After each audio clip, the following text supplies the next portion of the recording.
Well, guys, sometimes you hate to be right all the time. And I'm going to be that guy. Okay, that's not a humble brag. It's true. And it's because I'm watching generals on TV today talking about the situation in Taiwan with China. Now, any of you who've been following my channel realize I've been talking about this for over a month. Remember when I was doing my Afghan video post and said, not only is it a disaster that we're leaving Americans behind, that we're abandoning our allies that we fought alongside with for 20 years, that we're leaving $60+ billion worth of equipment to a terrorist regime. We just let it fall into their hands in 11 days. But I also said what's really terrible is the rest of the world is watching. And you know who's been watching?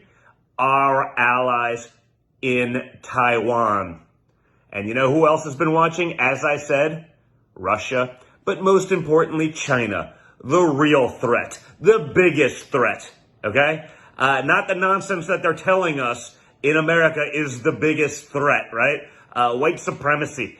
Now, guys, that's CNN narrative nonsense. The biggest threat is China.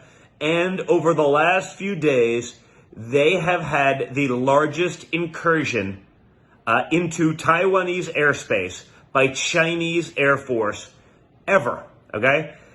In multiple waves, we saw 3 straight days of the Chinese Air Force sending dozens of aircraft, mostly fighters, near Taiwan, okay? It's as though they're preparing for war, and Taiwan is acting accordingly. Taiwan watched America, its strongest ally, someone who said that they'd be there to defend them, right? Abandon their own people. Do the Taiwanese really think America's going to be there to back them? Remember when I literally said, whatever China's timeline was, whatever it was for taking over Taiwan, and there's always been a timeline, right? There's always been a timeline, folks. But whatever it was, it's been rapidly accelerated. It took a month to further that escalation, right? It took a month. I'm calling it, and now a month later, I'm watching generals on TV say, wow, that's sort of what happens. How am I ahead of all of these guys, right? This is what happens when Biden, Blinken, Kerry, and the elitists are in charge, okay? They cede ground to the Chinese. No one cares. So I believe it's a total of 93 Chinese bombers have flown into Taiwan's airspace over the last 3 days, right?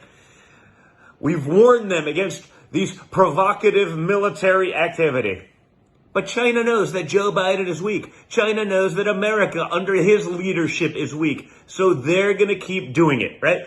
I called it a month ago. Now it seems that people who have been in the highest levels of military are now calling it out and realizing it. But how is it that I can see this stuff and we don't get it? How is it that the people making the decisions and those leaders that are very worried about critical race theory and wanting to learn about white rage and couldn't see what was happening in Afghanistan, they couldn't see this coming either, right?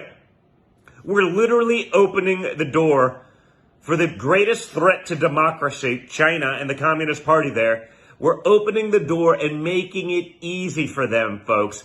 People like me see it before the people that are in charge of the military. That shouldn't be happening. But I want you guys to open your eyes. I want you guys to be aware. I want you to see it coming so that we can collectively call it out together so that we can end this nonsense, right? Weakness is what the Chinese want from the U.S., and they're getting it in spades. We can't let that happen.